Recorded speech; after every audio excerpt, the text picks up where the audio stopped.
नमस्कार, India voice देख रहे हैं आप। मैं हूं आपके साथ स्वीटी दीक्षित। रुक करेंगे खबरों की ओर। लखीमपुर खीरी के इंडो नेपाल बॉर्डर पर जांच पड़ताल एक बार फिर से तेज हो रही है। अमृतपाल सिंह को पकड़ने के लिए बॉर्डर पुलिस, एसएसबी और खुफिया एजेंसी अलर्ट मोड पर है। बॉर्डर पर कोई भी वाहन और व्यक्ति को बगैर जांच किए आने जाने की नहीं इजाजत है। और बता दें कि खुले बॉर्डर होने के चलते अपराधी नेपाल भागने में कायम हो जाते हैं, इसलिए लगातार सुरक्षा एजेंसियां बॉर्डर पर निगरानी बनाए हुए हैं। कई बेस में तो अमृतपाल सिंह को ढूंढने की कवायद लगातार चल रही है। इसी के चलते सर्च ऑपरेशन भी कई राज्यों में चल रहा है। 8 राज्यों की पुलिस पूरी तरीके से अलर्ट मोड पर है। बात की जाए तो लगातार यही खबर निकल के सामने आ रही है कि अमृतपाल सिंह बॉर्डर के जरिए जो है नेपाल भाग सकता है। इसी को लेकर सघन चेकिंग चल रही है। ये तस्वीरें वो चेकिंग की है जो आपके साथ साझा कर रहे हैं। ये Nepal border, Indo Nepal border की ये तस्वीरें हैं जो आपके साथ साझा कर रहे हैं। आपको बता दें कि अमृतपाल को लेकर एजेंसी अलर्ट मोड पर है। लगातार ढूंढने की कवायद अमृतपाल की जारी है। और बता दें कि इसी के चलते एक के बाद एक बड़े खुलासे सामने हो रहे हैं और इंडो नेपाल बॉर्डर पर अलर्ट जारी कर दिया गया है। हर किसी की चेकिंग हो रही है, बड़ी बारीकी से चेकिंग की जा रही है। तस्वीरें सामने आ रही है, टीवी स्क्रीन पर आपकी तस्वीरें हैं कि किस तरीके से चेकिंग की जा रही है। अमृतपाल को लेकर तमाम सुरक्षा एजेंसियां अलर्ट मोड पर है और लगातार ढूंढने की कोशिश जो है अमृतपाल की वो पुलिस के जरिए चल रही है। और यही इस बात का सबूत देती है कि किस तरीके से पुलिस फोर्स मुस्तैदी के साथ जो है ढूंढने की कोशिश कर रही है अमृतपाल सिंह को।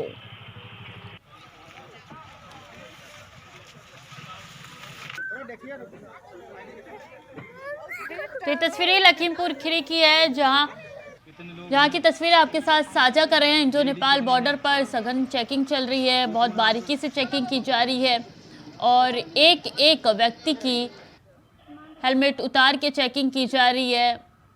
बहुत ध्यान से चेकिंग की जा रही है ताकि अमृतपाल किसी भी रूपरेखा में यहाँ से फरार ना हो पाए। तो लगातार भेष बदल के अमृतपाल जो है वो घूम रहा है और इसी के चलते जो है 8 राज्यों की पुलिस और तमाम सुरक्षा एजेंसियां अलर्ट मोड पे आ चुकी है। लगातार एक के बाद एक कोशिशें, कवायद पुलिस की तरफ से की जा रही है। लेडीज कितनी हैं? वो कौन है आपका?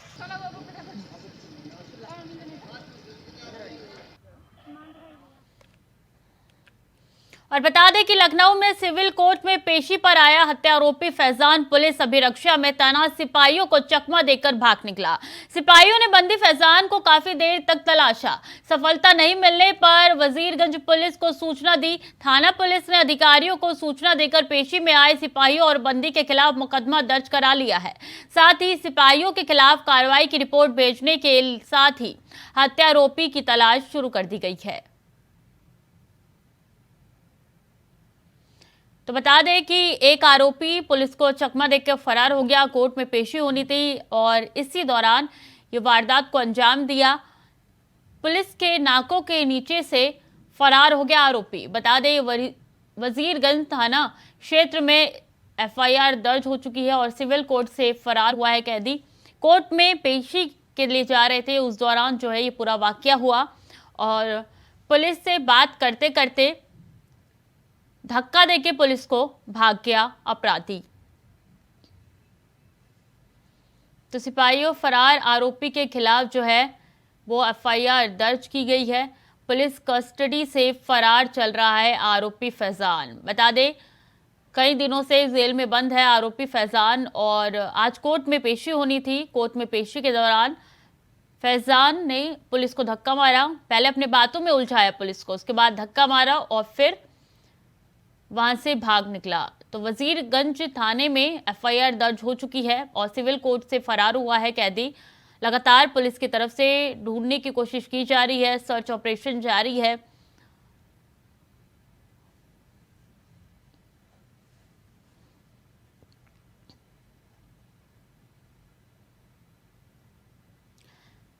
तो बता दें कि फरार चल रहा है आरोपी फैजान। पुलिस को धक्का देकर आरोपी भागा है फैजान और लगातार पुलिस की तरफ से कोशिश की जा रही है कि किसी न किसी से तरीके से ढूंढ लिया जाए, लेकिन नहीं मिल रहा है कोई भी फैजान का अता पता नहीं मिल पा रहा है। ज्यादा जानकारी के साथ चंदन वर्मा हमारे साथ जुड़ चुके हैं। चंदन, ये वाकया कैसे हुआ, कब हुआ, क्या पुलिस की फोर्स इतनी कम थी कि एक अपराधी भाग निकला और पुलिस ने ध्यान नहीं दिया?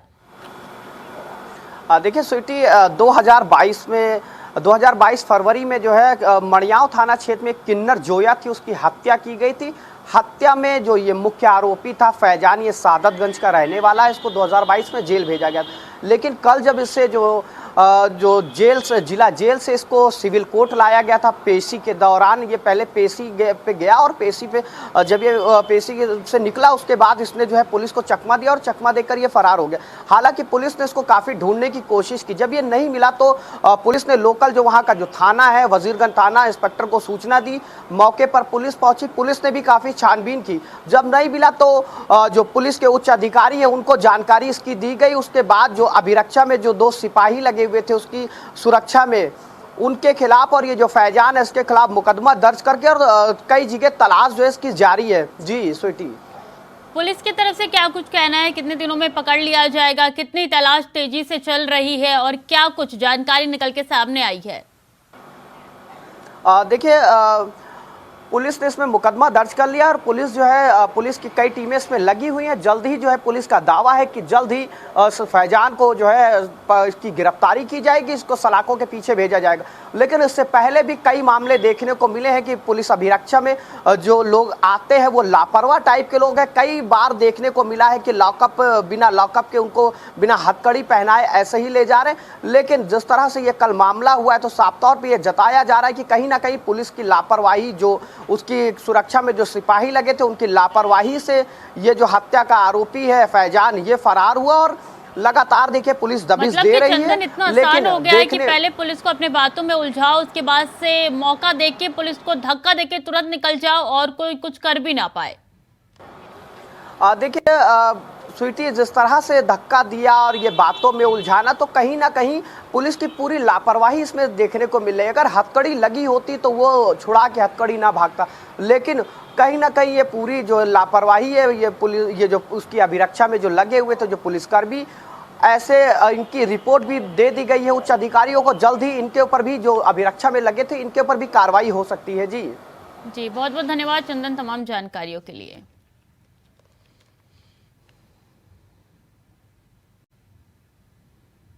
और अतीक के गुर्गे असाद कालिया के आतंक से पीड़ित ने छोड़ा घर। बता दें, असाद कालिया के आतंक से त्रस्त साबिर हुसैन ने छोड़ा घर। अलकमा सुरजीत जबल मजर मामले में है पैरोकार। साबिर अतीक, उसका भाई अशरफ जबल मजर मामले में है आरोपी। जबल मर्डर मामले में पैरोकारी से हटाने के लिए दी गई है धमकी। असाद कालिया ने पीड़ित के घर जाकर दी है धमकी। अतीक के गुर्गों की धमकी की घटना सीसीटीवी में कैद हो चुकी है और अतीक के गुर्गों का ये पुराना वीडियो बताया जा रहा है। 2019 का ये सीसीटीवी फुटेज है जो अब वायरल हो रहा है।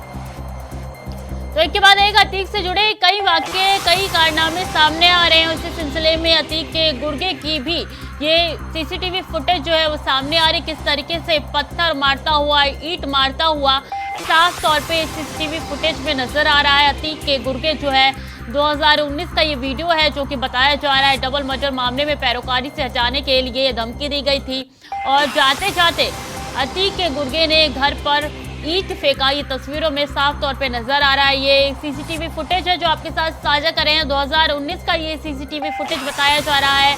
अतीक के गुर्गे की धमकी की ये वीडियो जो है, घटना जो है, ये सीसीटीवी में कैद हो गई और देखिए किस तरीके से ईंट फेंकता हुआ घर के अंदर नजर आ रहा है। ये अतीक के गुर्गे की गाड़ी है जो आपको टीवी स्क्रीन पर दिख रही है। 2 गाड़ी है जो एक के बाद एक पीछे चल रही है और अतीक के गुर्गे जो है काफी संख्या में यहाँ पे पहुंचे थे और अतीक के गुर्गे असाद कालिया के आतंक से पीड़ित ने उसके बाद घर छोड़ दिया था। तो लगातार एक के बाद एक धमकियां गुर्गों के जरिए दी जा रही है और असाद कालिया के आतंक से त्रस्त है साबिर हुसैन ने घर छोड़ा है। तो पलायन कर दिया है परिवार ने अतीक अहमद के गुर्गे के कारण।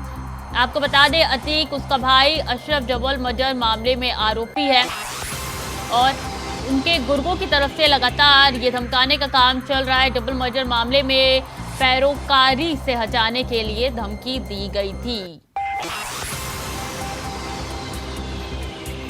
तो 7 कालिया गुर्गे का नाम बताया जा रहा है, जिसने पीड़ित के घर जाकर धमकी दी थी और अतीक के गुर्गों की धमकी की घटना सीसीटीवी में कैद हो गई है। ये तस्वीरें आपके साथ साझा कर रहे हैं जो आपकी टीवी स्क्रीन पर किस तरीके से ईंट फेंकता हुआ घर में नजर आ रहा है अतीक का ये गुर्गा, और लगातार परिवार को परेशान कर रहा है। ज्यादा जानकारी के साथ शोएब रिजवी हमारे साथ जुड़ चुके हैं।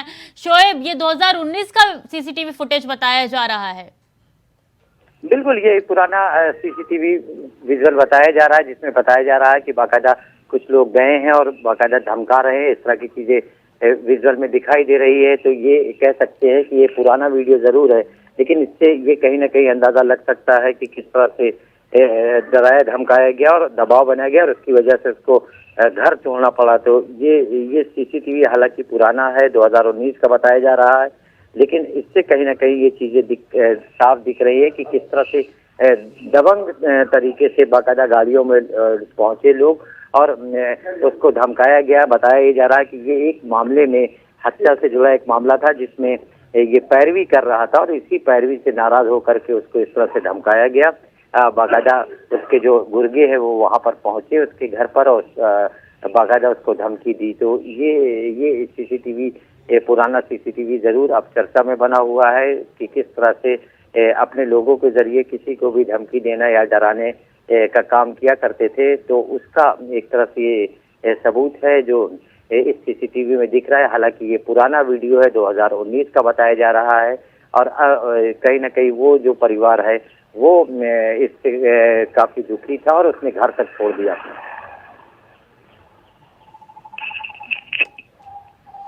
जी देखिए शोएब, ये तस्वीरें पुरानी है लेकिन माफियाओं के आतंक की तस्वीरें हैं। ये साफ तौर पे तस्वीरें बता रही है कि किस तरीके से गुर्गे जो है अपने आतंक को किस तरीके से अंजाम देते थे। बिल्कुल, ये निश्चित तौर पर यही सवाल है कि किस तरह से दबंग तरीके से बाकायदा उसके लोग पहुंचे थे और धमकी दी बाकायदा गाड़ियों के जरिए और उस पर दबाव बनाया, क्योंकि वो एक मामले में उसके अपोजिट पैरवी कर रहा था, पैरोकारी कर रहा था। इसकी वजह से इस तरह से धमकी दी गई। तो ये डराने का, दहशत में लेने का ये पुराना अंदाज है। 2019 के आसपास का ये वीडियो बताया जा रहा है, तो इससे ये अंदाजा लगाया जा सकता है कि किस तरह से देखिए अपने लोगों के जरिए वो लोगों पर दबाव भी बनाता था और डराता धमकाता भी था। देखिए उमेश पाल हत्याकांड के बाद से ये लगातार एक के बाद एक बड़े खुलासे हो रहे हैं। उमेश पाल के हत्याकांड के बाद से सिलसिलेवार तरीके से एक के बाद एक बड़े वीडियो खुलासे जो है अतीक अहमद से जुड़े हुए, उनके गुर्गों से जुड़े हुए सामने आ रहे हैं। बिल्कुल, इस तरह के तमाम वीडियो जो आए हैं जिससे ये तमाम चीजें साफ दिख रही हैं कि किस तरह से दबाव बनाता था अपने लोगों पर, जो उसकी मर्जी के खिलाफ रहता था या जिस प्रॉपर्टी पर उसकी निगाह होती थी उस प्रॉपर्टी को इस तरह से हथिया लेना अपने लोगों से, अपने गुर्गों के जरिए, ये इसका नमूना। और शायद उमेश पाल ने इसी सब चीजों के खिलाफ आवाज उठाई थी और इसी वजह से उमेश पाल को बाकायदा एक तरह से कह सकते हैं दुस्साहसिक तरीके से उनके शूटरों ने मौत के घाट उतारा और इस घटना में 2 सिपाही की भी जान गई। तो ये इस बात के लिए कह सकते हैं कि ये जो पुराने ट्रैक रिकॉर्ड है, जो पुराने उसके वीडियोस हैं, वो इस बात के भी साफ संकेत दे रहे हैं कि हमेशा जब भी मौका लगा उसने अपनी शक्ति प्रदर्शन से, अपनी बाहुबल से लोगों को डराने का या दबाव बनाने की कोशिश की है। जी बहुत बहुत शुक्रिया शोएब तमाम जानकारियों के लिए। और मुख्यमंत्री भूपेश बघेल शुक्रवार को दुर्ग के स्वामी आत्मानंद अंग्रेजी माध्यम स्कूल में करीब 45 वर्ष बाद एक बार फिर से 10वीं के छात्र बने। स्कूल के नवनिर्मित स्मार्ट क्लासरूम में छात्राओं के बीच बैठकर उन्होंने वन मंत्री मोहम्मद अकबर, दुर्ग शहर के विधायक अरुण वोरा और महापौर धीरज बाकलीवाल के साथ रसायन शास्त्र की क्लास अटेंड की। 10वीं की छात्रा भूमिका यादव ने केमिकल बॉन्ड वाला चैप्टर पढ़ाया। तो मुख्यमंत्री बघेल सहित कक्षा के सभी विद्यार्थियों को उसने ऑक्टेव रूल सिखाया और इस बार मुख्यमंत्री अंग्रेजी माध्यम में पढ़े हैं। तो ये तस्वीरें हैं जो कि छत्तीसगढ़ से निकल के सामने आई है। तस्वीरों में साफ तौर पे नजर आ रहा है किस तरीके से खुद मुख्यमंत्री भूपेश बघेल वहां पे पहुंचे। एक बार फिर से 10वीं के छात्र बनते हुए दिखाई दिए हैं मुख्यमंत्री भूपेश बघेल और छात्रों के बीच बैठे हैं। इस दौरान जो है ये जो छात्र है उसने इंग्लिश मीडियम के जरिए जो है उनको साइंस पढ़ाया और बताया, और इसी के साथ तमाम मंत्री भी मुख्यमंत्री के साथ मौजूद थे। तो ये तस्वीरें एक बार फिर से सामने आई है। 45 साल बाद एक बार फिर से 10वीं कक्षा का आनंद लिया है मुख्यमंत्री भूपेश बघेल ने, और ये तस्वीरें बताती है कि शिक्षा का महत्व कितना ज़्यादा छत्तीसगढ़ में देखने को मिल रहा है। और निरीक्षण करने पहुंचे थे, इस दौरान उन्होंने स्मार्ट क्लास से जो है ये पढ़ाई करते हुए दिखाई दे रहे हैं मुख्यमंत्री भूपेश बघेल, और एक बार फिर से वो अपने विद्यार्थी जीवन को जी पा रहे हैं। ये साफ तौर पे इन तस्वीरों के माध्यम से समझ आ रहा है। और देखिए किस तरीके से जो बच्ची है वो पढ़ाती हुई नजर आ रही है, सिर्फ मुख्यमंत्री को नहीं बल्कि उनके साथ जो नेता जो मंत्री आए थे उन सबको पढ़ाते हुए और बताते हुए कि किस तरीके से साइंस तरक्की कर रहा है, और ये भी समझाने की कोशिश बच्ची द्वारा की जा रही है। तो ये तस्वीरें हैं जो कि छत्तीसगढ़ से निकल के सामने आई है। छत्तीसगढ़ के मुख्यमंत्री भूपेश बघेल को आप इन तस्वीरों में देख पा रहे हैं, और साथ में उनके साथ कुछ 10वीं क्लास की बच्चियां भी बैठी हुई हैं, और इन बच्चों के बीच में मुख्यमंत्री भूपेश बघेल स्टूडेंट बन के बैठे हैं और 10वीं कक्षा का आनंद ले रहे हैं एक बार फिर से कि 45 साल बाद 10वीं के विद्यार्थी बने हैं मुख्यमंत्री भूपेश बघेल।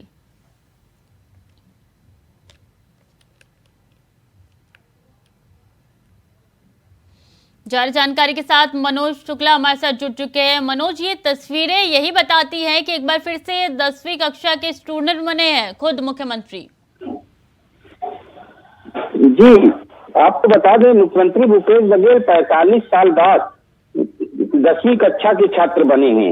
इतना ही नहीं, मुख्यमंत्री भूपेश बघेल ने बच्चों के साथ वहाँ पे आत्मानंद स्कूल की छात्रा भूमिका यादव है जिसने मुख्यमंत्री के साथ वहाँ के कैबिनेट मंत्री मोहम्मद अकबर, विधायक अरुण बोरा और महापौर धीरज वाकीवाल जी को भी क्लास ली। और इतना ही नहीं, मुख्यमंत्री भूपेश बघेल ने पूरे नवनिर्मित आत्मानंद स्कूल का बारीकी से निरीक्षण किया। आधुनिक शैक्षणिक संस्थाओं के मद्देनजर नए स्कूल भवन में smart class, activity room, library, सुसज्जित लैब जो बनाए गए थे उनका बारीकी से मुख्यमंत्री भूपेश बघेल ने अवलोकन किया है।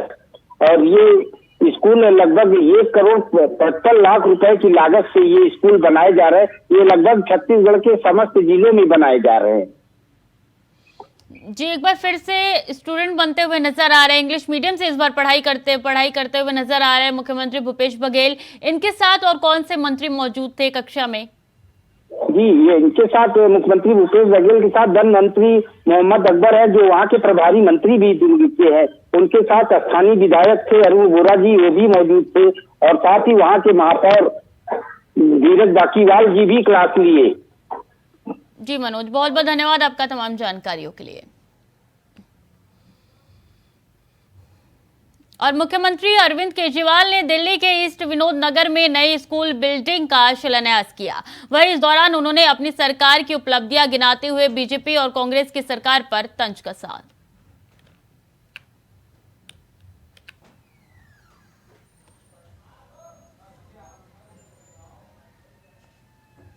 सत्यवादी राजा हरिश्चंद्र की सत्य बोलेंगे चाहे जान चली जाए चाहे राजपाट चला जाए, उसकी वजह से उनका पूरा राजपाट चला गया सत्य बोलने की वजह से। और हम सुनते हैं कि कैसे उनके बेटे की मौत हो गई, और जब उनकी पत्नी जो है शमशान घाट पे अपने बेटे को जलाने के लिए गई तो वहां पे राजा हरिश्चंद्र जो है उनका राजपाट चला गया था। शमशान घाट की जिम्मेदारी उनकी थी, लेकिन उन्होंने अपनी पत्नी से अपने बेटे का भी कर लेने से नहीं छोड़ा। ये हालत हो गई थी। तो प्रकृति जो है सत्य बोलने वालों की परीक्षा लेती है। 75 साल में जो धीरे धीरे करके सरकारी स्कूलों का बेड़ा गर्क किया गया, गरीबों ने तो सपना देखना ही बंद कर दिया था। गरीबों के बच्चों ने तो सपने देखने ही बंद कर दिए थे। उनको तो लगता ही नहीं था कि हम भी कुछ बन सकते हैं।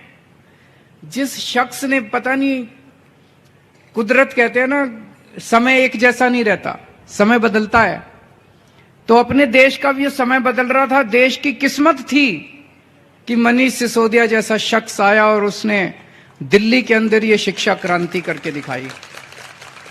और आज दिल्ली की देखा देखी पूरे देश में गरीबों के बच्चे सपने देखने लगे हैं। उनको लग रहा है एक दिन हमारे राज्य के अंदर भी ठीक होगा सब कुछ। उस राज्य के लोग सोचते हैं एक दिन हमारे यहां भी अब स्कूल ठीक होंगे, हमारे यहां भी स्कूल ठीक होंगे, जैसे दिल्ली में हुए हमारे भी स्कूल ठीक होंगे। पूरे देश के अंदर एक उम्मीद पैदा हुई है। तो दिल्ली के अंदर जो काम हुआ वो मनीष सिसोदिया जी ने किया, लेकिन स्कूलों को ठीक करने वाले को भी इन्होंने जेल में डाल दिया। दिल्ली के मुख्यमंत्री अरविंद केजरीवाल ने शनिवार को बीजेपी पर तंज कसते हुए कहा है कि एक तरफ हम नए नए स्कूल बना रहे हैं, वहीं बीजेपी वाले एमसीडी का स्कूल तोड़ने कर अपना दफ्तर बना रहे हैं। आज ये ईस्ट विनोद नगर का स्कूल है। यहाँ पे अब इस स्कूल की भी दूसरे स्कूलों की तरह नई बिल्डिंग बनने जा रही है और बहुत शानदार स्कूल बनाया जाएगा। आप लोग इसकी तस्वीरें जरा अपने अपने टीवी चैनल पे दिखा देना कि जब ये स्कूल बनके तैयार होगा वो कैसा दिखाई देगा। बिल्कुल कोलंबिया यूनिवर्सिटी की तरह ये स्कूल दिखाई देगा। सरकारी स्कूल है, इसमें लिफ्ट लगेंगी जैसे दूसरे सरकारी स्कूलों में लग रही हैं। तो शिक्षा के क्षेत्र में एक जो क्रांति मनीष सिसोदिया जी ने शुरू की थी, उनका काम आगे बढ़ता जा रहा है। इन लोगों ने मनीष जी को तो जेल में डाल दिया, लेकिन मनीष जी के काम को किसी हालत में रुकने नहीं दिया जाएगा। मनीष जी के विचारों को कोई नहीं रोक सकता। तो आज यहाँ मैंने देखा बहुत सारी माताएं बहनें आई थी, उनकी मदर्स आई थी बच्चों की, वो बहुत खुश थी कि इतना अच्छा स्कूल बनके तैयार हो रहा है। इस स्कूल में ऑलरेडी 4 फॉरेन लैंग्वेजेस सिखाई जा रही हैं, फ्रेंच, जर्मन, जापानीज और स्पेनिश। दिल्ली में कौन सा ऐसा प्राइवेट स्कूल है, चाहे बड़े से बड़े प्राइवेट स्कूल ले लो, जहाँ पे इस किस्म की पढ़ाई होती है। और एनसीपी प्रमुख शरद पवार ने प्रेस कॉन्फ्रेंस कर कहा कि आजकल अंबानी अडानी के नाम लिए जा रहे हैं, लेकिन हमें देश में उनके योगदान के बारे में सोचने की जरूरत है। मुझे लगता है कि बेरोजगारी, मूल्य वृद्धि और किसानों के मुद्दे जैसे अन्य मुद्दे अधिक महत्वपूर्ण है। वहीं उन्होंने जेपीसी की मांग को लेकर कहा है कि मेरी पार्टी ने जेपीसी का समर्थन किया है, लेकिन मुझे लगता है कि जेपीसी में सत्तारूढ़ पार्टी का वर्चस्व होगा, इसलिए सच्चाई सामने नहीं आएगी। इसलिए मुझे लगता है कि सुप्रीम कोर्ट की निगरानी वाला पैनल सच्चाई सामने लाने का एक बेहतर तरीका है। मैंने ये कहा कि एक जमाना ऐसा था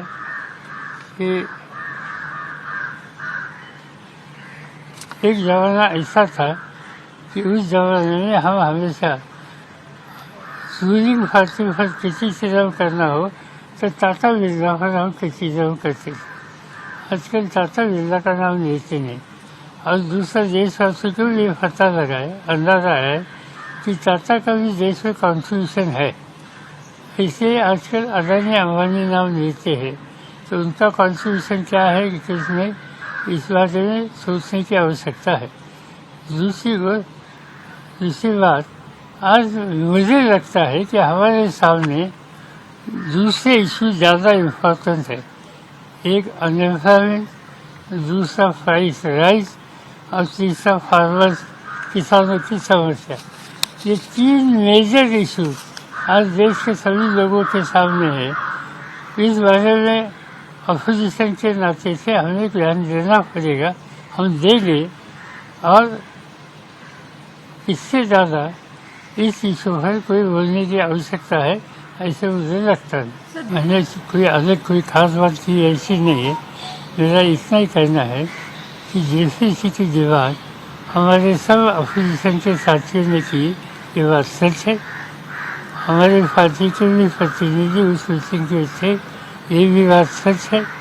मगर हमें ऐसे लगता है कि जेपीसी का जो कॉम्पोजिशन होगा, ये कॉम्पोजिशन में समझो 21 सदस्यों की जेपीसी हो तो इसमें 15 लोग रूलिंग पार्टी के रहेंगे और 5 या 6 लोग अपोजिशन के